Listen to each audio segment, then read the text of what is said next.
Bapak Ibu Saudara yang terkasih, Bapak Ibu Saudara Jemaat Gereja GBI Muara Karang, bagaimana kabarnya Bapak Ibu Saudara?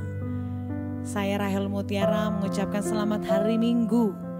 Mari bersama-sama kita datang untuk memuji, untuk menyembah dan untuk meninggikan nama Tuhan. Saya percaya dimanapun kita berada, hadirat Tuhan juga sedang menjamah setiap kita. Datang dengan penuh pengharapan yang baru, datang dengan penuh sukacita yang baru, karena kita percaya mujizat Tuhan sedang terjadi dalam setiap hidup kita, orang-orang yang percaya. Haleluya. Mari Bapak Ibu Saudara, kita mau tundukkan kepala, kita mau satu hati berdoa kepada Tuhan. Kami bersyukur kepada Engkau Tuhan. Kami boleh beribadah sampai hari ini. Kami masih boleh bernafas sampai hari ini. Kami masih boleh melihat keluarga kami. Itu semua karena anugerah dan kebaikan-Mu. Kami sangat bersyukur, kami sangat bangga memiliki Engkau Tuhan. Kini kami datang ke hadirat-Mu Tuhan. Karena kami sangat merindukan Engkau. Kami sangat ingin berjumpa dengan Engkau. Kami mau fokus hanya kepada-Mu Bapa. Kami percaya Tuhan, ketika Engkau disenangkan, kami mendapatkan kekuatan yang baru. Kami percaya Tuhan, Engkau yang memulihkan keadaan kami. Engkau adalah Bapa kami yang baik. Kami mau bersatu hati, merendahkan diri, merendahkan hati di hadapan-Mu. Karena biarlah kehendak-Mu yang terjadi dalam hidup kami. Di masa-masa seperti ini kami percaya Engkau tak pernah tinggalkan kami. Justru kami melihat bahwa mujizat Tuhan sedang terjadi dan sudah terjadi dalam hidup setiap kami. Terima kasih Bapa. Kini kami mau bersukacita, kami mau bersorak-sorai, kami mau menyembah Tuhan. Haleluya, amin.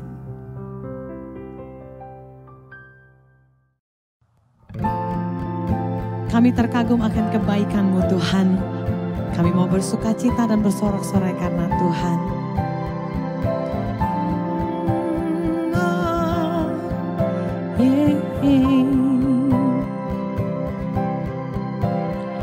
Dalam rembulan dan cahaya mentari, di gelap badai dan indahnya pelangi, dalam tangisan dan wajah berseri, kan ku temukan kasih terbesar bagi dunia ini. Diam, ku terpaku dan ku takjub akan kasih-Mu yang tergores indah. Dalam anugerah hatiku milik-Mu. Indah, ku terkagum dan ku bawakan hidupku. Kau membuat hatiku menjadi baru. Bahagiaku mengenal-Mu.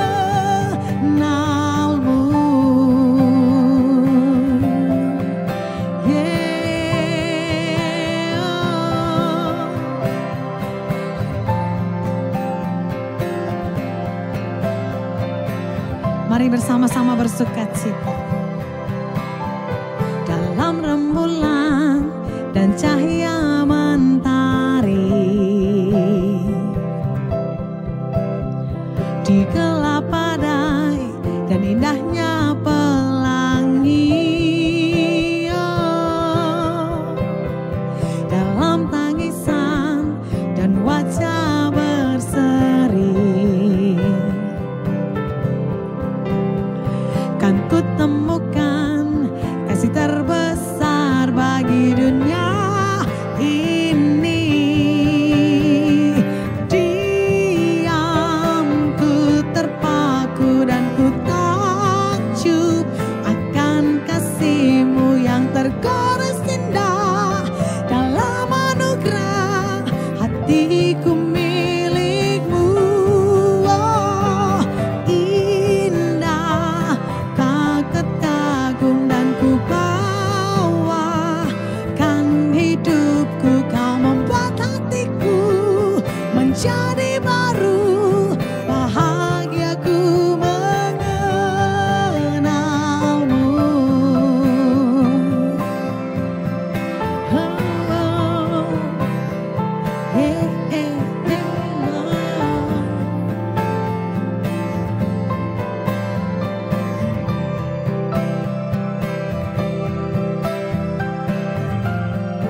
bersukacita bagi Tuhan.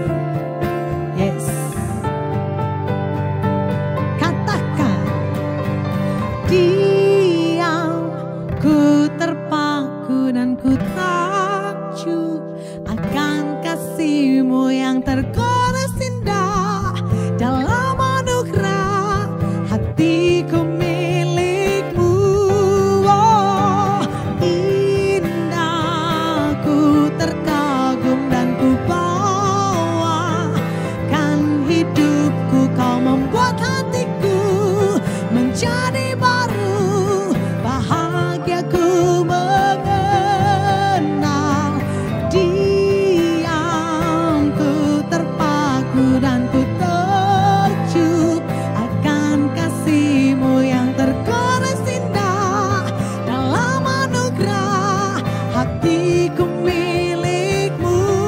Oh, indah, ku terkagum dan ku bawakan hidupku. Kau membuat hatiku menjadi baru, bahagiaku mengenal-Mu. Oh, yeah.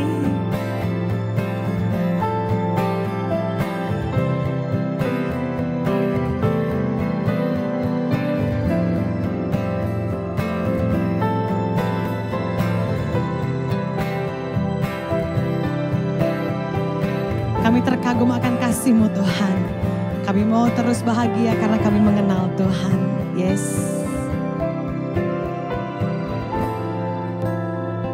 Terima kasih Yesus.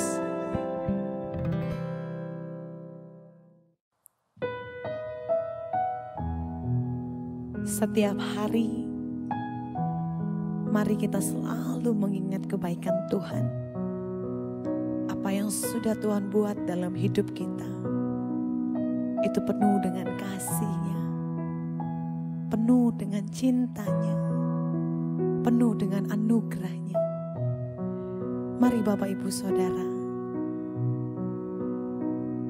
sama-sama renungkan, sama-sama membuka hati. Mari kita bersama-sama memuji Tuhan dan hanya mengagungkan nama Yesus. Kami mau katakan bahwa kami tidak akan pernah lupa akan kebaikan Tuhan. Ya Yesus.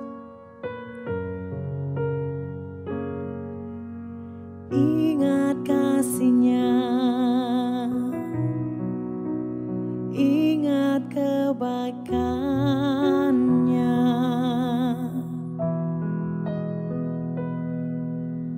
dan anugerah-Nya selamanya.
kasih-Nya,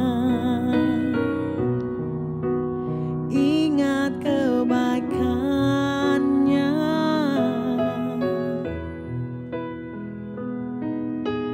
dan anugerah-Nya. Selamatkanku,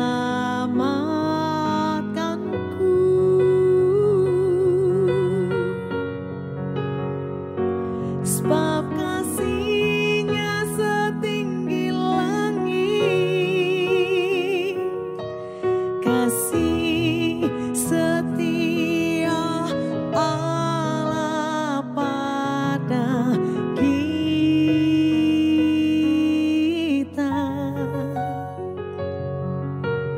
Besar kasih Allah pada kita. Mari semua angkat tanganmu. Ku takkan lupa kasih-Nya.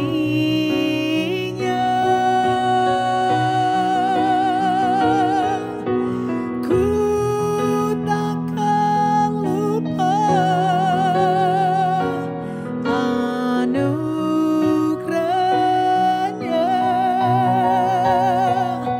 Dia penuhkan, Dia penuhkan, Dia puaskan hasratku.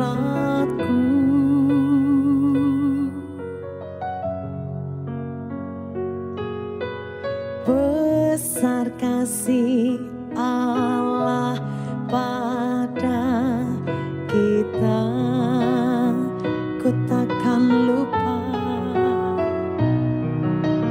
ku takkan lupa kasih-Nya.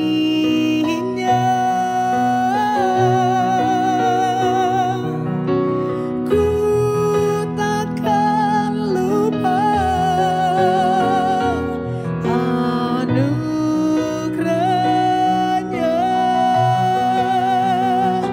Dia penuhkan, Dia penuhkan,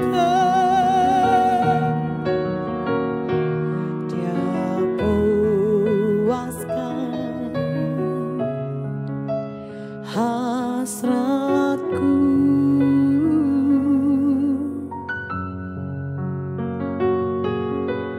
Besar kasih Allah pada kita.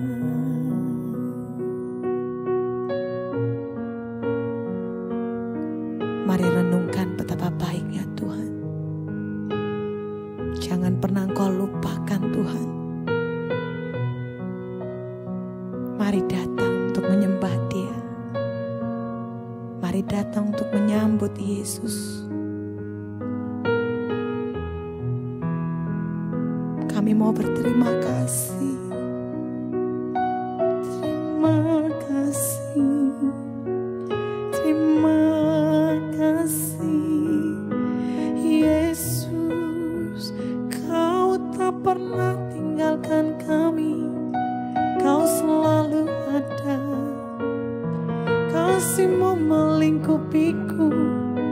Haleluya, haleluya, haleluya. Oh.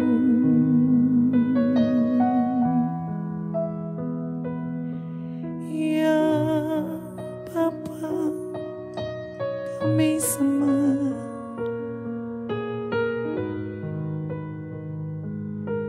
Idikaralamo, yaralamo, yaralamo, sembah-sembah. Urapilah kami. Kami percaya di saat kami mengangkat tangan, Kau yang sedang turun tangan menolong kami. Mujizat-Mu terjadi dalam hidup kami. Kekuatan-Mu tercurah bagi kami. Pertolongan-Mu nyata Tuhan.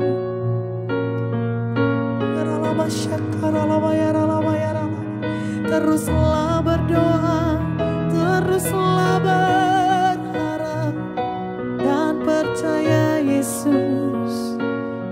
Hidup dalam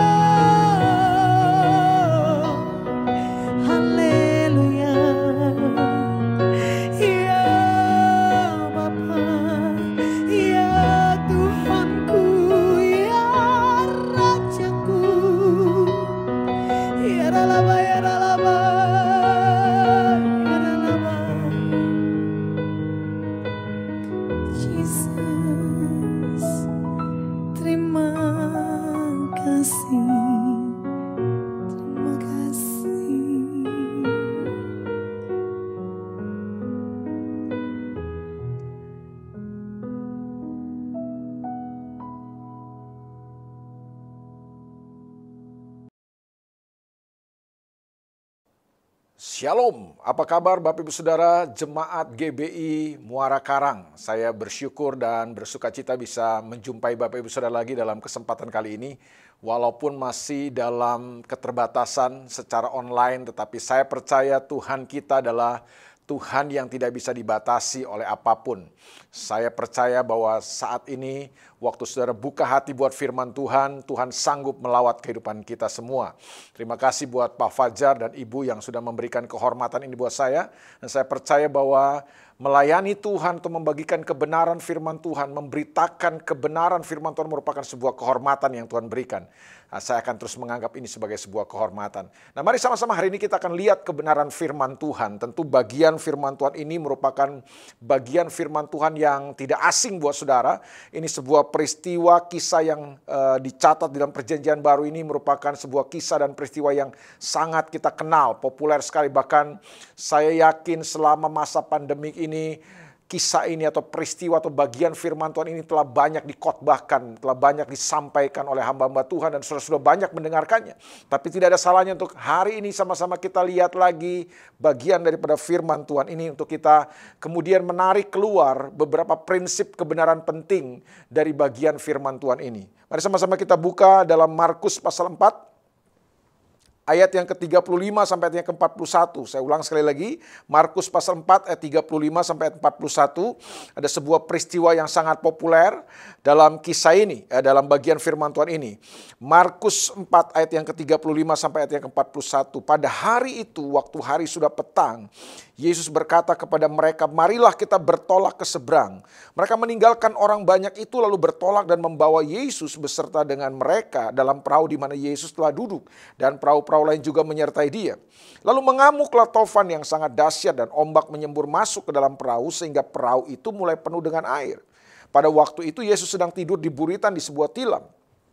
Maka murid-muridnya membangunkan dia dan berkata kepadanya, Guru, engkau tidak peduli kalau kita binasa? Ia pun bangun menghardik angin itu dan berkata kepada danau itu, diam, tenanglah. Lalu angin itu pun reda dan danau itu menjadi teduh sekali. Lalu ia berkata kepada mereka, mengapa kamu begitu takut? Mengapa kamu tidak percaya? Mereka menjadi sangat takut dan berkata seorang kepada yang lain, siapa gerangan orang ini sehingga angin dan danau pun taat kepadanya? Nah saudara, menarik untuk kita perhatikan bersama-sama kisah ini dan kita bisa belajar beberapa prinsip kebenaran penting daripada kisah ini. Kita masih ada di tengah-tengah situasi yang semakin hari semakin tidak menentu ini.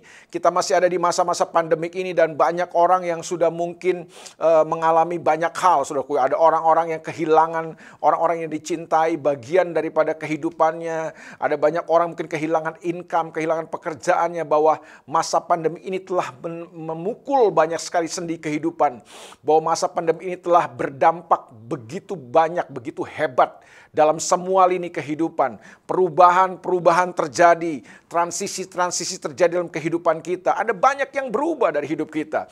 Dalam dunia pendidikan, dalam dunia bisnis, dalam dunia politik, dalam dunia kesehatan, dalam bermasyarakat, bahkan dalam dunia gereja. Ada begitu banyak perubahan-perubahan yang terjadi yang mengejutkan, yang mungkin selama ini kita belum pernah alami, tetapi hari-hari ini kita harus hadapi semuanya.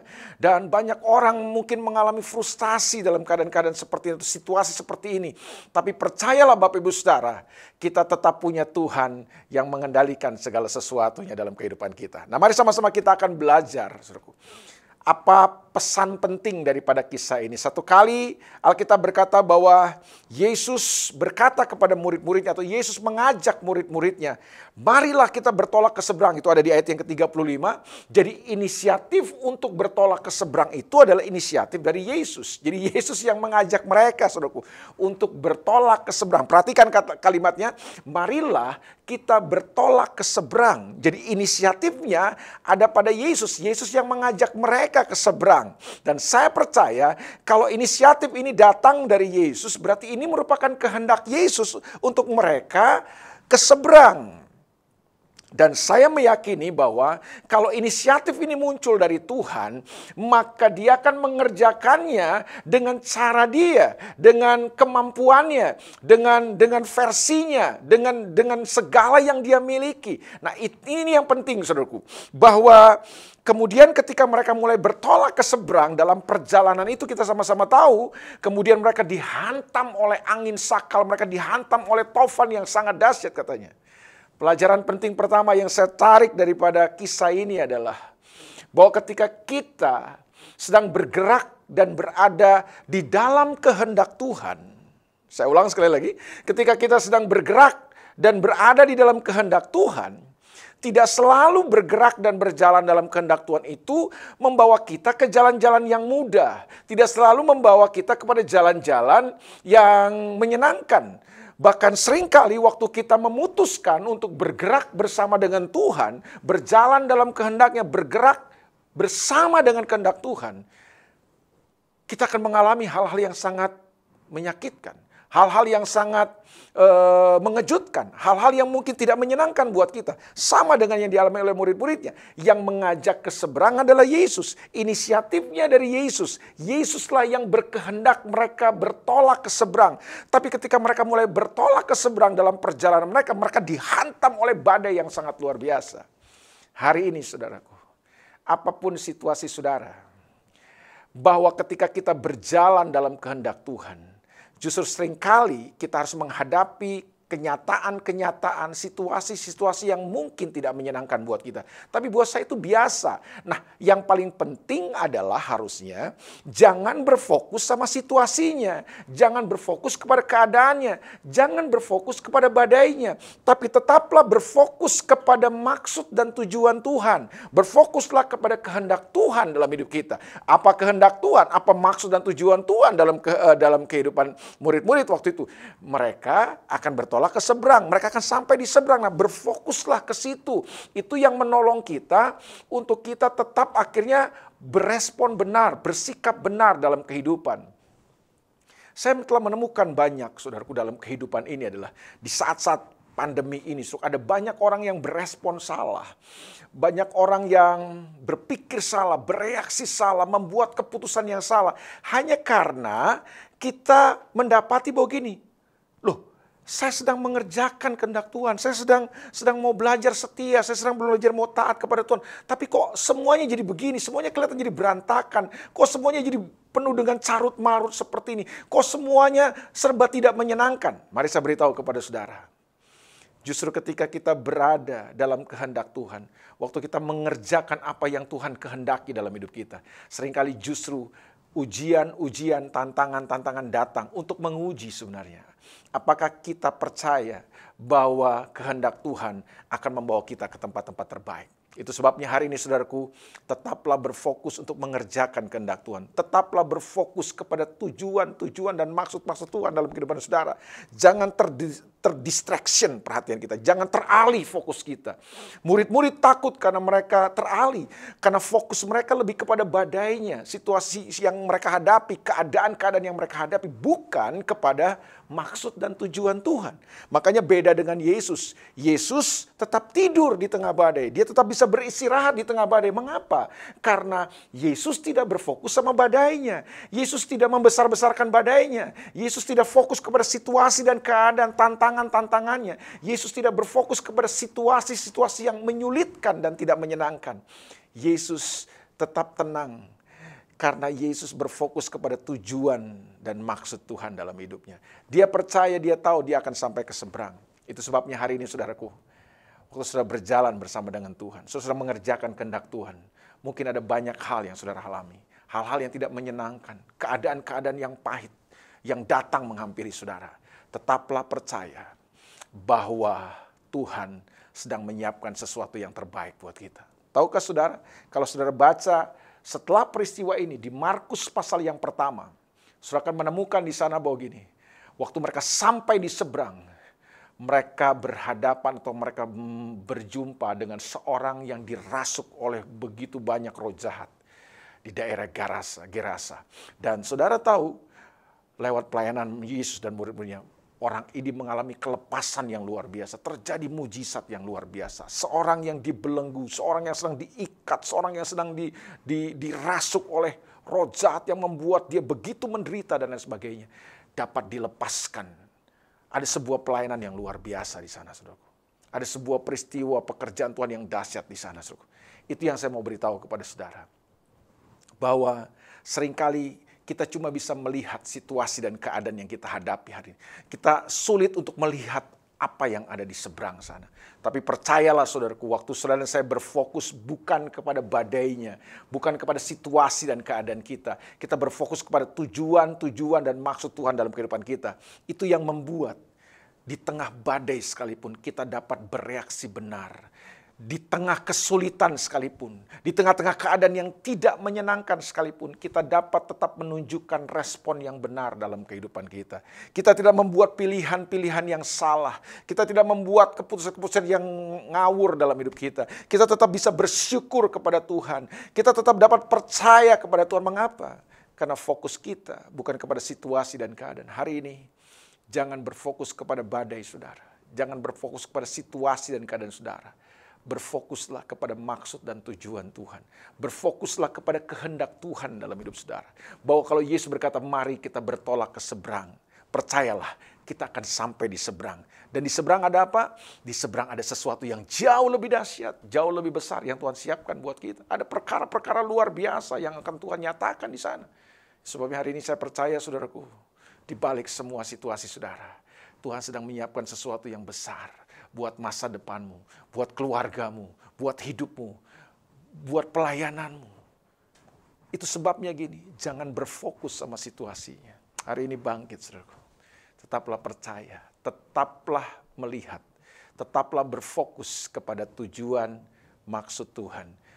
Berfokus kepada kehendak Tuhan dalam kehidupan. Itu yang bisa menolong kita untuk kita tetap tenang menghadapi semuanya. Dan kita akan tetap keluar sebagai pemenang dalam kehidupan. Prinsip yang kedua yang saya mau bagikan kepada saudara lewat peristiwa ini adalah, ternyata badai-badai dalam kehidupan, situasi yang sulit, kenyataan-kenyataan pahit dalam hidup kita, itu datang untuk melayani kehendak Tuhan buat kita. Itu datang untuk melayani saudara dan saya sebenarnya. Badai datang untuk menunjukkan kepada kita, memberitahu kepada kita tentang kualitas yang ada di dalam kita. Saya ulang sekali lagi, ternyata badai datang untuk menunjukkan kepada saudara dan saya kualitas yang ada di dalam kita. Nah, apa yang dialami oleh murid-murid ketika mereka bertolak ke seberang, mereka dihantam oleh badai, angin tofan yang begitu hebat. Nah, untuk apa badai itu datang? Ternyata badai itu datang untuk memberitahu dan menunjukkan kualitas yang ada di dalam murid-murid. Ternyata di dalam murid-murid ini tidak punya kualitas spiritual yang luar biasa. Murid-murid Tidak punya kualitas manusia di dalamnya yang hebat. Itu yang membuat mereka ketakutan luar biasa. Mereka teriak-teriak, mereka bereaksi salah dalam kehidupan mereka. Bahkan mereka berkata, "Guru, tidak pedulikah engkau kami mati?" Nah, pertanyaannya, kenapa mereka bisa bereaksi salah? Kenapa mereka bisa bereaksi keliru dalam kehidupan mereka? Hanya karena gini, saudaraku, mereka tidak punya sesuatu di dalam mereka. Nah, Yesus menunjukkan itu kepada mereka di ayat yang ke 39, firman Tuhan berkata, Yesus pun bangun menghardik angin itu dan berkata kepada danau itu, "Diam, tenanglah." Lalu angin itu reda dan danau itu menjadi teduh sekali. Lalu ia berkata kepada mereka, "Mengapa kamu begitu takut? Mengapa kamu tidak percaya?" Yesus langsung menunjukkan persoalan yang ada dalam mereka, bahwa yang ada di dalam mereka ternyata gini, manusia di dalam mereka rapuh, manusia di dalam mereka tidak berbobot, manusia di dalam mereka tidak percaya, mereka tidak memiliki kepercayaan, mereka tidak punya percaya itu. Nah, itu kan bicara di dalam, saudaraku. Nah, itulah yang membuat mereka takut, itu yang membuat mereka khawatir, itu yang membuat mereka berteriak-teriak, itu yang membuat mereka bersikap salah, berespon keliru dalam kehidupan. Nah, mari saudaraku, belajarlah bahwa gini, seringkali Tuhan izinkan badai, Tuhan izinkan situasi yang sulit cuma untuk menunjukkan dan memberitahu kepada kita bahwa yang ada di dalam kita ini berbobot nggak? Yang ada di dalam kita ini berkualitas nggak? Mari hari ini saudaraku, lewati semua ini, belajarlah sesuatu, saudaraku. Dapatkan sesuatu bahwa ternyata gini, masalah-masalah, persoalan-persoalan itu bagus dalam hidup kita. Dia datang cuma untuk menunjukkan sebenarnya kualitas yang ada di dalam kita. Nah, sekaligus prinsip kebenaran ketiga yang saya mau bagikan kepada saudara bahwa gini, ternyata lewat peristiwa ini kita bisa belajar bahwa manusia di dalam kita ini jauh lebih penting. Kualitas manusia, spiritualitas kita ini jauh lebih penting daripada apa yang ada di luar. Murid-murid punya skill, murid-murid punya pengetahuan, murid-murid punya pengalaman. Karena sebagian besar mereka adalah seorang nelayan atau fisherman. Mereka biasa mengarungi danau itu. Mereka sudah terbiasa. Dari kecil mereka sudah lalui semua itu. Mereka punya pengetahuan. Buat saya bahwa menghadapi badai angin itu bukan hal yang baru buat mereka. Tapi hari ini saya mau beritahu kepada saudara bahwa gini, badai kali ini datang kan bukan sekedar menyerang skill dan pengetahuan mereka. Mereka punya itu, tapi badai ini bukan menyerang skill dan pengetahuan mereka. Bukan menyerang pengalaman dalam pekerjaan mereka, tapi badai ini datang menyerang sesuatu yang ada di dalam mereka. Badai ini datang menyerang spiritualitas mereka. Mengapa mereka takut? Karena ternyata begini, saudaraku, yang ada di dalam mereka rapuh, yang ada di dalam mereka lemah, yang ada di dalam mereka tidak berkualitas. Saya mau beritahu kepada saudara, kapan yang ada di dalam kita tidak berkualitas, maka mentalitas kita pun tidak berkualitas. Jadi manusia spiritualitas kita di dalam ini penting. Karena kalau manusia spiritualitas kita kuat, mentalitas kita kuat. Waktu mentalitas kita kuat, waktu mentalitas kita sehat, waktu mentalitas kita benar, kita akan menjadi orang-orang atau pribadi-pribadi yang bisa membuat pilihan dan keputusan yang benar dalam kehidupan. Kita bereaksi benar dalam kehidupan. Nah, seringkali kenapa gini? Semua jadi kelihatan berantakan hanya karena gini, kita berespon salah. Kita membuat keputusan yang salah. Kita membuat pilihan yang salah. Ketika tekanan-tekanan datang, kita bersikap salah dalam kehidupan. Mengapa? Karena mentalitas kita tidak kuat. Kenapa mentalitas kita tidak kuat? Karena kita tidak punya manusia spiritualitas yang kuat. Setujukah saudara, sepakatkah saudara kalau saya berkata bahwa gini, bahwa manusia di dalam kita ini menentukan semuanya. Itu sebabnya Paulus berkata begini, sekalipun manusia lahiriaku semakin merosot, aku tidak apa-apa, aku tidak tawar hati. Yang penting manusia batiniaku dibaharui dari hari ke hari. Sebab dengan manusia yang batinia yang dibaharui dari hari ke hari, manusia spiritualitas yang dibaharui dari hari ke hari, itu yang akan menolong kita, saudaraku, untuk kita bisa bersikap benar dalam kehidupan. Supaya Paulus berkata, kami tidak memperhatikan apa yang kelihatan. Sebab yang kelihatan itu sementara. Kami memperhatikan apa yang tidak kelihatan. Sebab yang tidak kelihatan itu kekal. Nah, hari ini saudaraku, bangun manusia spiritualitas yang ada di dalam saudara. Supaya kemudian saudara dapat bereaksi benar dalam kehidupan. Apapun situasi yang terjadi, saudara dapat meresponinya dengan benar. Saudara bersikap benar dalam kehidupan. Maka saudara perhatikan, takut di ayat 38, 39 dan ayat 40 Itu kan takut mati, saudaraku. Tapi di ayat yang ke-41 berbeda takutnya. Ayat 41 berkata begini, mereka menjadi sangat takut dan berkata seorang kepada yang lain, siapakah gerangan orang ini sehingga angin dan danau pun taat kepadanya. Jadi di ayat 38, 39 ada ketakutan. Tapi ketakutan yang berbeda dengan ayat 41. Takut di ayat 38 adalah takut mati. Tapi takut di ayat 41 adalah takut kepada Tuhan. Takut kagum kepada Tuhan. Takut respect. Takut yang penuh hormat kepada Tuhan. Penuh kekaguman sama Tuhan. Nah, itulah yang Tuhan mau kerjakan. Sadarkah saudara hari ini? Di balik semua kesulitan, di balik semua badai, di balik semua situasi, itu yang Tuhan mau kerjakan dalam hidup saudara dan saya. Dia mau supaya ada sebuah manusia spiritualitas di dalam kita yang bertumbuh semakin hari semakin berkualitas. Jangan sampai kita lewati semua badai ini, kita lewati semua situasi dan keadaan yang tidak nyaman ini. Kita gak ada sesuatu yang berubah dari hidup kita. Yang terjadi di dalam kita. Ini yang paling penting. Itu sebabnya saudaraku, jangan cuma sekedar merindukan perubahan yang ada di luar. Banyak orang cuma ingin supaya situasi ini cepat berganti, cepat berubah. Tapi sebenarnya yang Tuhan mau kerjakan bukan sekedar perubahan di luar kita. Yang Tuhan mau kerjakan adalah perubahan manusia di dalam kita. Karena manusia yang di dalam inilah yang jauh lebih penting. Manusia spiritualitas kita inilah yang menentukan kualitas kehidupan kita. Kapan manusia spiritualitas kita, manusia batinia kita ini, manusia rohani kita ini berkualitas, hidup kita berkualitas. Tapi semakin manusia rohani kita tidak berbobot, hidup kita juga tidak ada bobotnya. Itu sebabnya hari ini saudaraku, konsentrasilah untuk membangun manusia di dalam. Ingat, badai ini harusnya bukan hanya menunjukkan kualitas manusia di dalam saudara. Badai ini bukan hanya menunjukkan kualitas manusia spiritualitas saudara. Tapi harusnya badai ini juga kita gunakan untuk membangun manusia di dalam kita. Karena waktu manusia di dalam kita ini semakin kuat, hidup kita akan semakin kuat. Waktu hidup kita semakin kuat, kita menjadi pribadi-pribadi yang dapat bereaksi benar, berespon benar, membuat keputusan-keputusan yang benar dalam kehidupan kita. Sehingga apapun yang terjadi, Tuhan tetap dimuliakan dalam kehidupan kita. Apapun situasi dan keadaan yang terjadi, kita tetap berkemenangan di dalam Tuhan Yesus. Haleluya. Itu sebabnya hari ini saudaraku lewati semua ini. Tuhan mau mengerjakan transformasi di dalam saudara. Dia mau mengubah manusia di dalam saudara.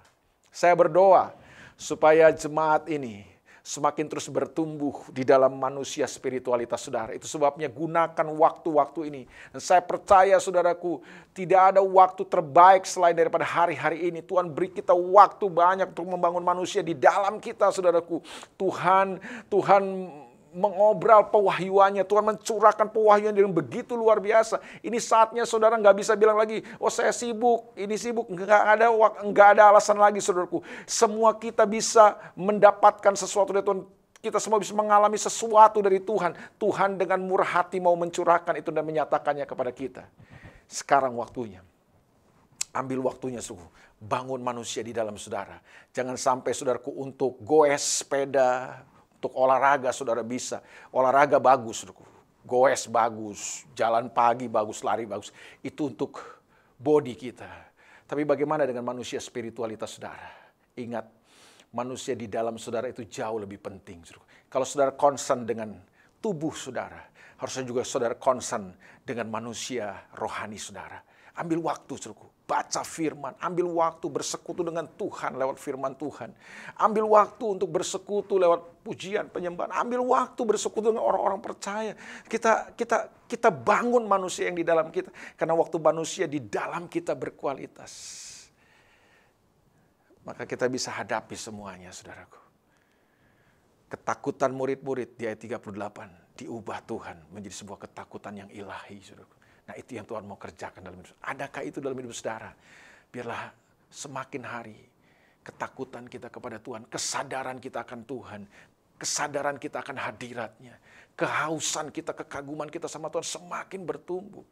Itu yang membuat masa-masa perubahan, masa-masa transisi ini tidak berlewat begitu saja, tapi mengerjakan tujuan-tujuan ilahi Tuhan dalam kehidupan. Saya tetap meyakini pandemik ini datang untuk melayani semua kehendak Tuhan dalam hidup kita. Itu sebabnya saudaraku, jadilah pribadi-pribadi yang terus bertumbuh dalam manusia, di dalam saudara, manusia spiritualitas saudara. Rasa takut saudara kepada Tuhan. Inilah yang merupakan kunci dalam kehidupan. Bukankah Alkitab berkata, takut akan Tuhan adalah permulaan dari segala pengetahuan, daripada segala hikmat. Ganjaran takut akan Tuhan adalah kebahagiaan, kedamaian, kebenaran. Itu sebabnya hari ini saudaraku, tetap terus percaya kepada Tuhan, bangun manusia di dalam saudara. Dan saya percaya kita akan lewati semuanya dan kita akan tampil sebagai pemenang dalam kehidupan. Tuhan memberkati Bapak Ibu Saudara. God bless you. Mari sama-sama kita berdoa. Bapa, dalam nama Yesus, kami datang kepadamu hari ini Tuhan. Kami percaya firman-Mu itu ya dan amin. Firman-Mu tidak pernah kembali dengan percuma. Dan hari ini Tuhan, kami terima firman-Mu Tuhan. Dan biar firman-Mu melawat kami, menerobos hidup kami, menguatkan kami, meneguhkan kami, membaharui kami, mengubahkan hidup kami. Ada manusia di dalam kami yang terus bertumbuh dan semakin berkualitas. Sehingga kami hadapi semua situasi kami. Dan kami berkemenangan di dalam Tuhan. Kami menjadi pribadi-pribadi yang terus bertumbuh untuk membuat pilihan-pilihan dan keputusan yang benar dalam hidup kami. Menghadapi semua transisi-transisi dan perubahan-perubahan yang terjadi hari-hari ini di sekeliling kami Tuhan. Biarlah kami jadi orang-orang yang terus dapat menghasilkan sikap yang benar, respon yang benar, bereaksi benar, sehingga kami terus dapat melihat kemenangan-kemenangan dari Tuhan kami alami dalam kehidupan. Berkati umat-Mu Tuhan, teguhkan umat-Mu, kuatkan umat-Mu. Ada umat-Mu yang mulai mungkin lemah Tuhan, hari ini firman-Mu datang mengokohkan dan meneguhkan hidup mereka. Terima kasih banyak Bapa Surgawi, hamba-Mu terbatas untuk mengajarkan kebenaran ini, tapi biar Tuhan mengajarkan lebih lagi dalam kehidupan umat-Mu. Demi nama Tuhan Yesus kami berdoa dan mengucap syukur. Amin. Tuhan berkati Bapak Ibu. God bless you. Shalom jemaat Tuhan, senang sekali kita dapat kembali dalam ibadah online pada minggu ini. Berikut informasi kegiatan GBI Muara Karang yang diadakan secara online pada minggu ini. Ibadah WBI diadakan pada hari Kamis jam 11 siang. Ibadah ini akan dilayani oleh Evangelis Julius Aris Widiantoro. Doa Fajar diadakan setiap hari Sabtu jam 6 pagi. Doa Fajar akan dilayani oleh Ibu Heni Wirawan. Ibadah Raya online tanggal 21 Maret diadakan jam 10 pagi. Ibadah ini akan dilayani oleh Pendeta Dr. Fajar Purnama. Ibadah ini diadakan via YouTube channel. Link untuk ibadah-ibadah tengah minggu dan ibadah online yang diadakan via YouTube channel juga dapat diakses melalui website gbimk.org. Channel Weekly News pada hari ini, mari kita siapkan hati kita untuk menerima doa berkat. Selamat hari Minggu, tetap sehat, Tuhan Yesus memberkati. Terima kasih kepada hambanya, Bapak Pendeta Elia Duta Makarawung, yang telah membawakan firman Tuhan yang sangat memberkati kita pada hari ini. Puji nama Tuhan. Saudara, mari kita akan masuk di dalam doa kita kepada Tuhan. Mohon pertolongan, perlindungan, dan pemeliharaan Tuhan untuk bangsa dan negara ini, dan juga buat gereja GBI Muara Karang.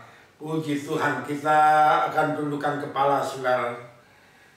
Bapa kami dalam surga, terima kasih Tuhan buat lawatan-Mu yang indah dan luar biasa sepanjang hari ini. Terima kasih buat firman Tuhan yang telah sangat memberkati kami. Engkau sendiri akan membalas kepada hamba-Mu Bapak Elia Makarawung dengan berkat-Mu yang berlimpah-limpah ya Bapak. Engkau pakai Pak Elia dengan lebih heran lagi. Tuhan Yesus, kami juga terus tidak pernah jemu-jemu untuk membawa bangsa dan negara kami ke dalam tangan Tuhan. Kami mohon perlindungan, pertolongan, dan belas kasihan Tuhan buat bangsa Indonesia. Berikan hikmat-Mu terus kepada para pemimpin-pemimpin bangsa, dan juga aparat pemerintah di pusat sampai di daerah-daerah. Tuhan, beri mereka akal budi supaya mereka boleh mengambil keputusan yang terbaik untuk pemulihan negara ini ya Bapak. Kami mohon pertolongan-Mu ya Tuhan untuk pembebasan pandemi corona, bukan hanya di bumi Indonesia tetapi juga di mana-mana tempat Tuhan. Kami rindu pertolongan-Mu segera datang. Dan juga segala usaha yang dilakukan, vaksinasi boleh berjalan dengan baik ya Bapak. Boleh menurunkan angka-angka dari pasien-pasien yang terinfeksi. bahkan juga memperbesar angka-angka kesembuhannya ya Bapak. Terima kasih Bapak, terima kasih. Itulah yang selalu kami doakan setiap hari ya Bapak. Hanya Engkau yang sanggup untuk memulihkan semuanya ini. Tuhan, kami mau berdoa juga buat gereja GBI Muara Karang. Engkau berkati gereja kami, lindungi dan pelihara setiap jemaat di tempat ini ya Bapak. Berikan berkat-Mu dan juga Engkau curahkan perlindungan, dan Tuhan selalu memberikan kesehatan kepada kami. Inilah yang selalu menjadi doa kami ya Tuhan. Kami rindu boleh terjadi segala perbaikan dari segala macam aspek kehidupan, dan juga terutama untuk pendidikan dan juga ekonomi boleh berjalan dengan baik ya Bapak. Terima kasih Tuhan Yesus, terima kasih. Haleluya. Di dalam nama Yesus kami berdoa dan kami selalu mengucap syukur kepadamu. Saudara-saudara yang dikasihi Tuhan, marilah kita angkat kedua tangan kita untuk menerima berkat daripada Allah Bapa kita di surga, kasih setia dari putranya yang tunggal, yaitu Tuhan Yesus Kristus, dan kekuatan rohnya yang maha kudus akan terus menyertai saudara dan saya mulai dari hari ini sampai Tuhan Yesus datang kembali.